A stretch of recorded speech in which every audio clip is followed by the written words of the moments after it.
علیکم ورحمۃ اللہ وبرکاتہ۔ الحمدللہ والصلاۃ والسلام علی خیر العباد الذی اخرج العباد من عبادۃ العباد الی عبادۃ رب العباد۔ گزشتہ لیکچر میں ہم نے سورۃ الروم کے حوالے سے گفتگو کی تھی، جس کے آخر میں ہم نے ایک بات چھوڑی تھی کہ اللہ رب العالمین نے سورۃ الروم کے اندر دو چیزوں کا بیان فرمایا، ایک کے اندر پیش گوئیاں ہیں اور دوسرا اللہ رب العالمین نے توحید کے ضمن میں اللہ رب العالمین نے اپنی 7 نشانیوں کا ذکر فرمایا۔ پیش گوئیوں کے حوالے سے ہماری گفتگو گزر چکی۔ آج کے اس لیکچر میں ہم اللہ رب العالمین کی جو اللہ رب العالمین نے سورۃ الروم کے اندر اپنی 7 توحید کی نشانیاں، توحید کے ضمن میں اللہ رب العالمین نے اپنی 7 نشانیاں بیان فرمائی ہیں، ان کے حوالے سے گفتگو کرنے جا رہے ہیں۔ پہلے نمبر پر اللہ رب العالمین نے اشیاء کو ازداد یعنی کہ ان کی ضد سے پیدا کیا۔ اللہ رب العالمین نے مردہ سے زندہ کو اور زندہ سے مردہ کو پیدا کیا۔ اس کی اللہ رب العالمین نے مثالیں دیں۔ اللہ رب العالمین نے قرآن کریم فرقان حمید کے اس حصے کے اندر اپنی توحید اور اپنے قادر مطلق ہونے کی یہ نشانی اور یہ دلیل دی کہ اللہ رب العالمین ہر چیز پر قادر مطلق ہیں۔ یہ اللہ رب العالمین کی توحید ہے کہ یہ اللہ رب العالمین ہی صرف کر سکتے ہیں کہ مردہ سے زندہ کر سکتے ہیں اور زندہ سے انسان کو مردہ کر سکتے ہیں۔ اسی طرح اللہ رب العالمین نے دوسری نشانی یہ بیان فرمائی کہ ہم نے انسان کو مٹی سے پیدا کیا، انسان کو اللہ رب العالمین نے مٹی سے بنایا۔ تیسرے نمبر پر اللہ رب العالمین نے انہی آیات کریمہ کے اندر بیان فرمایا کہ زوجین کی محبت، جوڑوں کی، میاں بیوی کی آپس میں محبت، اللہ رب العالمین نے اس کو بیان فرمایا کہ اللہ رب العالمین نے انسان کے لیے، مرد کے لیے اس کی نسل میں سے اس کا ہم سفر، اس کی ساتھی،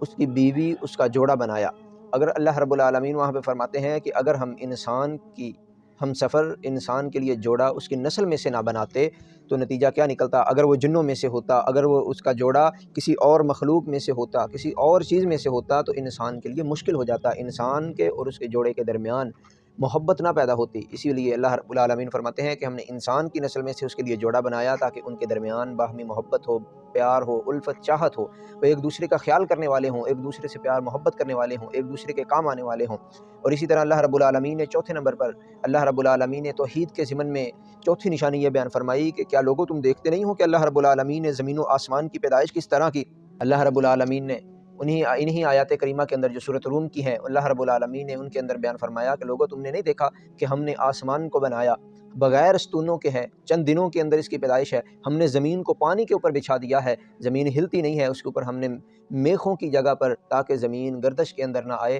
ہم نے پہاڑوں کو لگا دیا، پہاڑوں کو زمین کے اوپر رکھ دیا، پہاڑوں کو میخوں کی شکل میں زمین کے اوپر گاڑ دیا تاکہ زمین کے اندر حرکت پیدا نہ ہو۔ اگر زمین کے اندر حرکت پیدا ہو تو یقینی بات ہے اس دنیا کے اندر رہنا ناممکن ہے، رہنا انتہائی مشکل ہے۔ آپ دیکھ سکتے ہیں ترکی کے اندر اور 2005 کی طرف نظر دوڑا کے دیکھیے، پاکستان کے اندر اللہ رب العالمین نے چند سیکنڈ کے لیے زمین کو ہلایا، تباہ و بربادی ہو گئی، ہلاکتیں ہی ہلاکتیں ہو گئیں، کتنی اموات ہوئیں۔ ابھی ترکی کے اندر دیکھ لیجئے اللہ رب العالمین نے 45 سیکنڈ، صرف 45 سیکنڈ اللہ رب العالمین نے زمین کو ہلایا ہے، 40 لاکھ کے قریب اموات ہوئی ہیں، اور جو زخمی ہیں بے شمار ہیں، جن کا ابھی تک پتہ نہیں چلا وہ لوگ الگ سے ہیں۔ اللہ رب العالمین نے لوگوں کو اپنی قدرت کی، اپنی توحید کی، اپنے قادر مطلق ہونے کی نشانی بیان فرمائی کہ ہم نے زمین کو پانی کے اوپر بچھا دیا، آسمان کو بغیر ستونوں کے کھڑا کر دیا، اور اس کے بعد 5ویں اللہ رب العالمین نے نشانی یہ بیان فرمائی کہ ہم نے رات اور دن کو بنایا۔ رات کو بنایا تاکہ لوگ اس کے اندر فرحت محسوس کر سکیں، آرام کر سکیں، استراحت حاصل کر سکیں، اور دن کو ہم نے بنایا اور روشن دن بنا دیا تاکہ لوگ نکلیں، روزگار تلاش کریں، اپنے لیے وسائل، اپنے کھانے پینے کا انتظام کریں، روزگار تلاش کریں، اچھا روزگار تلاش کریں۔ اور اسی طرح اللہ رب العالمین نے چھٹے نمبر پر بیان فرمایا کہ لوگ بجلی کی چمک کو نہیں دیکھتے جو آسمان پہ گرجتی ہے، بارش کو نہیں دیکھتے جو اللہ رب العالمین آسمان سے برساتے ہیں، اور لوگ اس چیز کو نہیں دیکھتے کہ جب بجلی چمکتی ہے، بادل برستے ہیں، اللہ رب العالمین ان بادلوں کے برسنے سے جو زمین مردہ ہو چکی ہے، بنجر ہو چکی ہے، اللہ رب العالمین اس زمین سے پیداوار کرتے ہیں، اللہ رب العالمین اس زمین کو زندہ کرتے ہیں، کسان اس کے اندر بیج بوتا ہے، وہاں سے طرح طرح کی فصلیں اگاتا ہے، اللہ رب العالمین اس بنجر زمین کو زندہ کر دیتے ہیں، قابل استعمال کر دیتے ہیں، وہ زمین کارآمد ہو جاتی ہے۔ اور اسی طرح اللہ رب العالمین نے 7ویں اور آخری نشانی یہ بیان فرمائی کہ زمین اور آسمان کا نظام مستحکم ہے، کبھی یہ ایک دوسرے کے خلاف نہیں آتا، کبھی ایسا نہیں ہوا کہ دن ہو اور رات آنا بھول گئی ہو، دن ہو رات آنا بھول جائے، رات ہو دن آنا بھول جائے، یا دن اور رات کی تاخیری ہو جائے کہ دن ہے رات آنے میں تاخیر ہو گئی، دن بہت لمبا ہو گیا۔ اللہ رب العالمین نے ایسا نظام بالکل نہیں بنایا، بلکہ اللہ رب العالمین قادر مطلق ہیں، کن فیکون، اللہ رب العالمین ہر چیز کے اوپر قادر مطلق ہیں۔ اللہ رب العالمین نے اتنی بڑی دنیا کا نظام، اتنی بڑی رات، اتنا بڑا دن اور ساری دنیا کا نظام اللہ رب العالمین نے مستحکم بنایا، مضبوط بنایا، اس کے اندر کہیں بھی کوئی کمی کوتاہی نہیں ہے۔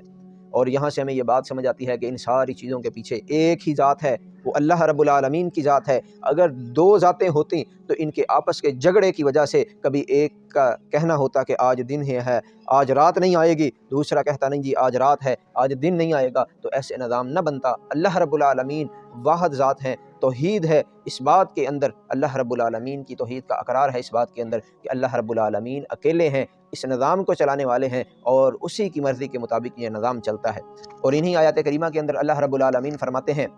کہ انسان کی بداعمالیوں کے سبب اس کے اوپر آفتیں آتی ہیں، زلزلے آتے ہیں، بارشیں آتی ہیں، بے موسمی بارشیں آتی ہیں، طوفان آتے ہیں، آندھیاں آتی ہیں، فصلیں تیار ہیں، گندم کی آج کل فصل تیار ہے۔ اللہ رب العالمین نے انہی آیت کریمہ کے اندر بیان فرمایا کہ انسان کی بداعمالیوں کی وجہ سے، انسان کے برے اعمال کی وجہ سے اس کے اوپر پکڑ آ جایا کرتی ہے، اللہ رب العالمین کا عذاب آ جایا کرتا ہے، طوفان کی شکل میں، سیلاب کی شکل میں، بارشوں کی شکل میں، زلزلوں کی شکل میں۔ اللہ رب العالمین تیار فصلوں کو گرا دیتے ہیں، تیار فصلوں کو خراب کر دیتے ہیں۔ ان لوگوں کے لیے بھی لمحہ فکریہ ہے جو اپنی فصل کا عشر نہیں دیتے، جو اپنے مالوں میں سے زکوٰۃ نہیں دیتے اور شکوے کرتے ہیں کہ ہماری اتنی زیادہ فصل تھی، آندھی کی وجہ سے، بارش کی وجہ سے، ژالہ باری کی وجہ سے، برف باری کی وجہ سے، سیلاب کی وجہ سے ساری فصل ضائع ہوگی۔ یاد رکھیے اللہ رب العالمین کی طرف سے یہ عذاب آیا کرتے ہیں جب انسان اللہ رب العالمین کی نافرمانیاں کرنی شروع کر دیتا ہے۔ اور اسی طرح انہی آیات کریمہ کے اندر اللہ رب العالمین نے زوجین کی محبت کو وضاحت سے بیان فرمایا۔ اللہ رب العالمین فرماتے ہیں ہم نے کپلز بنائے، جوڑے بنائے، کپلز بنائے، اور جو جائز طریقے سے کپلز ہیں، نکاح کی صورت میں کپلز ہیں، اللہ رب العالمین فرماتے ہیں ان کی محبت ایک دوسرے کے لیے جائز ہے، ان کی ایک دوسرے کے لیے محبت ذریعہ نجات ہے، ان کی ایک دوسرے کے لیے محبت اللہ رب العالمین کو بڑی پسند ہے۔ اور جو اس جائز طریقے کو چھوڑ کر، نکاح کی صورت کو چھوڑ کر کسی اور طریقے کو اپناتے ہیں، کپلز بنتے ہیں، عدالتوں کے اندر جا کر نکاح کرتے ہیں، گھروں سے بھاگ کر شادیاں کرتے ہیں، یا دیگر طریقے کے ساتھ کپلز بنتے ہیں، غیر شرعی تعلق رکھتے ہیں، اللہ رب العالمین نے قرآن کریم فرقان حمید کے اندر فرمایا کہ یہ سارے تعلقات ناجائز ہیں، اور اس نکاح کی صورت کے علاوہ جو بھی ان معاملات کے اندر ملوث ہے وہ زانی ہیں، بدکار ہیں، فحاشی کو فروغ دینے والے ہیں، عریانی کو فروغ دینے والے ہیں۔ اور انہی آیات کریمہ کے اندر اللہ رب العالمین نے یہاں پر ایک بڑی پیاری مثال دے کر بات سمجھائی کہ جو لوگ اللہ رب العالمین کے ساتھ شرک کرتے ہیں، اللہ رب العالمین کے ساتھ کسی کو شریک بناتے ہیں، اللہ رب العالمین کے ساتھ کسی کو شریک ٹھہراتے ہیں، ان کا یہ کہنا ہے کہ اللہ رب العالمین اس نظام کا مالک ہے لیکن اس کے ساتھ بھی کوئی ہے، روزی دینے والا اللہ ہے لیکن اس کے ساتھ بھی کوئی ہے، بگڑیاں بنانے والا اللہ ہے لیکن اس کے ساتھ بھی کوئی ہے، اولادیں دینے والا اللہ ہے اس کے ساتھ بھی کوئی ہے، اس کے سفارشی بناتے ہیں، وسیلے ڈالتے ہیں۔ اللہ رب العالمین نے اس قرآن کریم فرقان حمید کی سورۃ روم کے اندر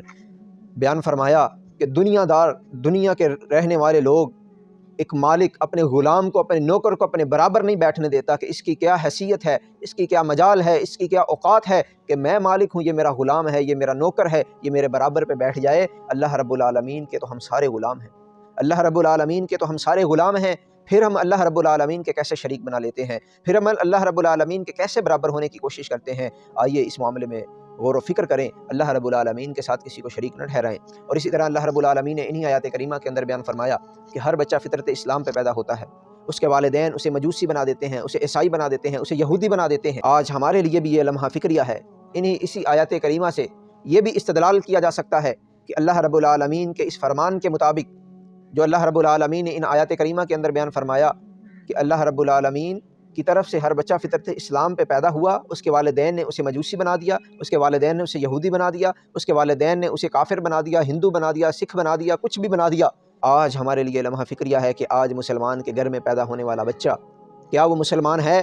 آج مسلمان کے گھر میں پیدا ہونے والا بچہ دین اسلام کو ماننے والا ہے؟ کہ آج مسلمان کے گھر میں پیدا ہونے والا بچہ اسلام کے تقاضوں کو ماننے والا ہے؟ آج ہمارے لیے یہ لمحہ فکریہ ہے، اور افسوس کی بات ہے کہ آج بچہ فطرت اسلام پہ پیدا ہوتا ہے، اس کی پرورش مسلمان کرتے ہیں، اس کی پرورش کرنے والے اس کے والدین مسلمان ہیں، لیکن وہ بچہ بڑا ہو کر گلوکار بن جاتا ہے، سنگر بن جاتا ہے، اور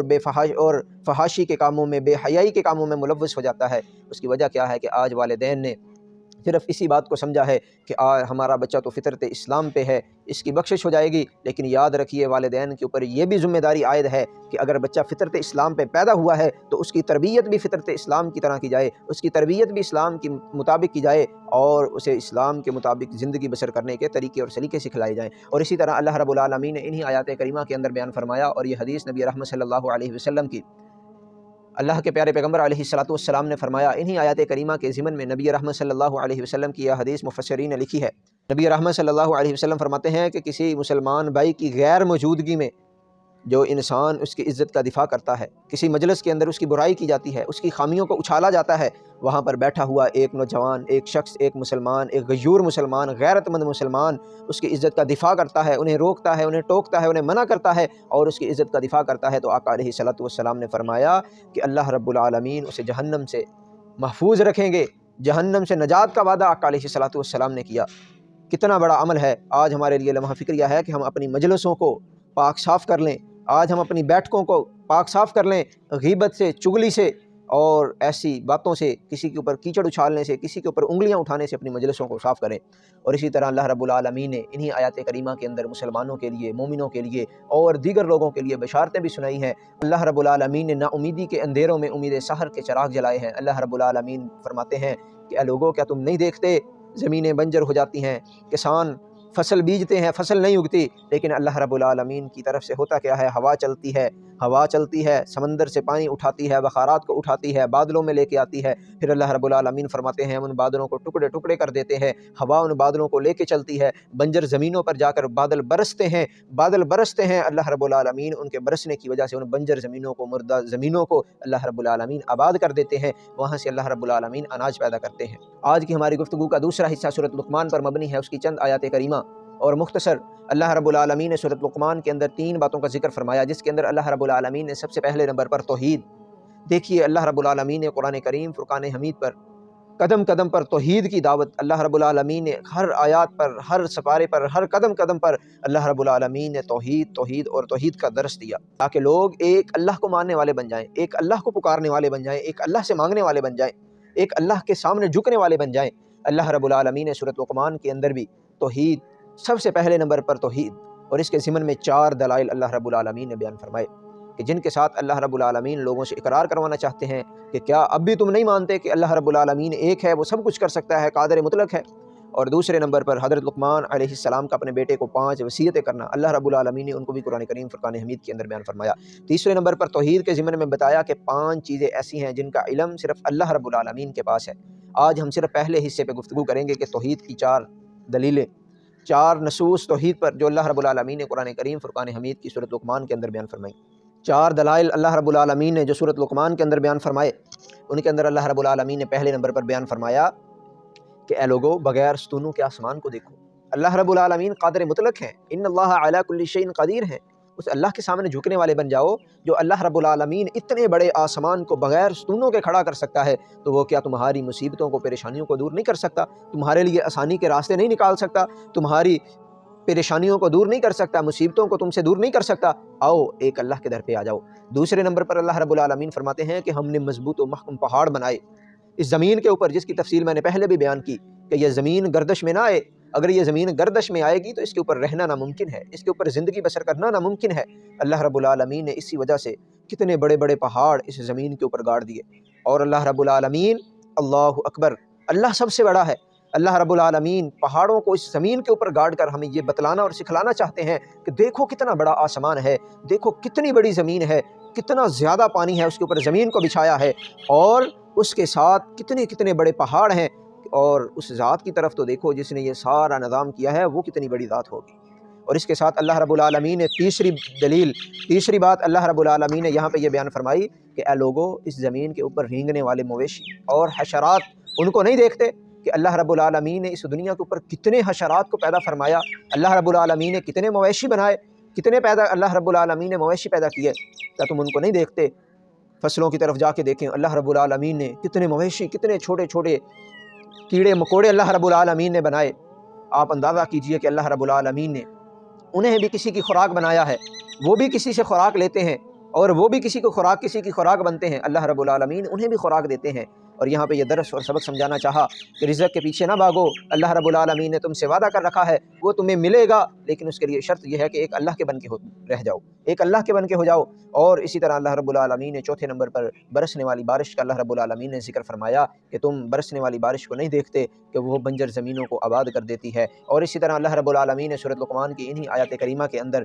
پھر سے اللہ رب العالمین نے قرآن کی حقانیت کو بیان فرمایا، اس کی صداقت کو بیان فرمایا کہ کیا تم اس کتاب کو نہیں دیکھتے کہ یہ سچی کتاب ہے، اس کے اندر ذرہ بر بھی شک نہیں ہے، یہ حکمت و دانائی والی کتاب ہے، یہ صداقت پر مبنی کتاب ہے۔ اور اسی طرح اللہ رب العالمین نے انہی آیات کریمہ کے اندر ایک بار پھر نماز کا حکم دیا کہ نماز کی حفاظت کرو، نماز پڑھو، نماز کی طرف آ جاؤ، اللہ کے سامنے جھکنے والے بن جاؤ۔ اور آخری بات اللہ رب العالمین نے انہی آیات کریمہ کے اندر جناب لقمان علیہ السلام کا ذکر فرمایا۔ ان کی وصیتیں اگلے لیکچر کے اندر انشاءاللہ بیان کروں گا۔ آج سیدنا لقمان علیہ السلام کے حوالے سے گفتگو کرتے ہیں کہ سیدنا لقمان علیہ السلام کون تھے۔ سیدنا لقمان علیہ السلام کے بارے میں اختلاف ہے۔ جمہور علماء کا یہ موقف ہے کہ یہ اللہ کے ولی تھے، نبی نہیں تھے، کوئی پیغمبر نہیں تھے، یہ اللہ کے ولی تھے۔ اور ایک ضعیف روایت کے اندر یہ بات آتی ہے کہ ان کے پاس حکمت و دانائی کو پیش کیا گیا اور دوسری طرف نبوت کو پیش کیا گیا، اور انہیں یہ اختیار دیا گیا کہ یا تو حکمت و دانائی کو اختیار کر لیں یا نبوت کو لے لیں۔ تو انہوں نے نبوت کو چھوڑ کر حکمت و دانائی کو حاصل کر لیا، انہیں لے لیا۔ تو اللہ رب العالمین نے انہیں حکیم اور دانا بنا دیا۔ اللہ رب العالمین نے ان کے اندر حکمت برتی اور یہ کمال حکمت کی باتیں کیا کرتے تھے۔ اللہ رب العالمین نے ان کا اخلاق، ان کا کردار اتنا اعلیٰ بنایا، اللہ رب العالمین نے ان کے اوصاف اتنے اعلیٰ بنا دیے کہ اندازہ کیجئے کہ اللہ رب العالمین نے ان کی باتوں کو قرآن کریم فرقان حمید کے اندر بیان فرما دیا، اور ان کی وصیتوں کو اللہ رب العالمین نے قرآن کا حصہ بنا دیا۔ تو آئیے اللہ رب العالمین سے دعا کیجیے کہ اللہ رب العالمین ہمیں صحیح معنوں میں قرآن و سنت کو سمجھ کر اس پہ عمل پیرا ہونے کی توفیق عطا فرمائے۔ وَأَقُولُ قَوْلِي هَذَا أَسْتَغْفِرُ اللَّهَ لِي وَلَكُمْ وَلِسَائِرِ الْمُؤْمِنِينَ۔